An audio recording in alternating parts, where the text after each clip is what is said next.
Research shows U.S. manufacturing could need as many as 3.8 million new employees by 2033. Without significant change, more than 5 in 10 of these jobs could go unfilled. And this morning, we welcome Lance Hastings with the California Manufacturers and Technology Association. These are startling numbers. What does it mean if these numbers don't change? It's going to really impact the manufacturing sector. Right here in California, we have 1.3 million workers, and if we use those national figures as a gauge, we're going to need 300,000 workers here in California alone. And what kinds of jobs are we talking about that we need? So the manufacturing jobs now are highly skilled and technical. A lot of computers are involved. So the skill gap that we have right now versus the previous manufacturing of heavy lifting, more active kind of jobs, it's different and evolving. We have to keep up with that. Yeah.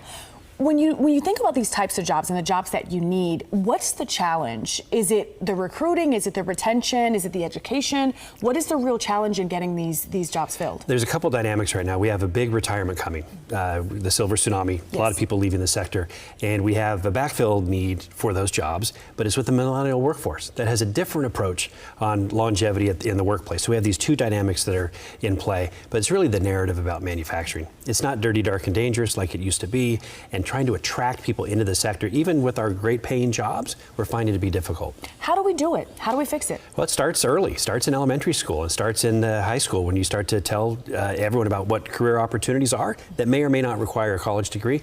That's where we can really start to make a change. And are we talking about careers that do need a college education? I mean, obviously they're more technical, but is there a degree requirement for some of these positions? No, there isn't. There's just the skill, the desire to work hard. The community colleges, I think, are going to be a really important fulcrum in the overall debate because you can get a credential or a certificate without even needing to get the full AA and come into the sector.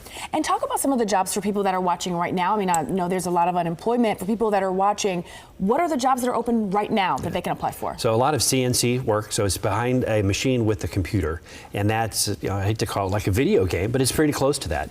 That's really where I think, particularly in California, because we're so innovative and technologically focused, that California's job profile is a bit different than other states. And I think that's really where we got to get started. What does it mean for your organization right now? I mean, you look at these numbers and kind of just this trajectory. What is it that you guys are doing to try to address this? Well, it's really daunting because when I'm looking at our industry sector, we have that gap. It's a problem. So we're working with legislators and the governor on ways to infuse activity and capital into the manufacturing sector. And I think if we're able to have a partnership with the government, we'll be off in a pretty good future. Okay, so we'll stay in touch with you for sure. So when that does happen, we'll be able to share with our viewers. Always good to see you. Thank you very much. Appreciate it. Thanks for the opportunity.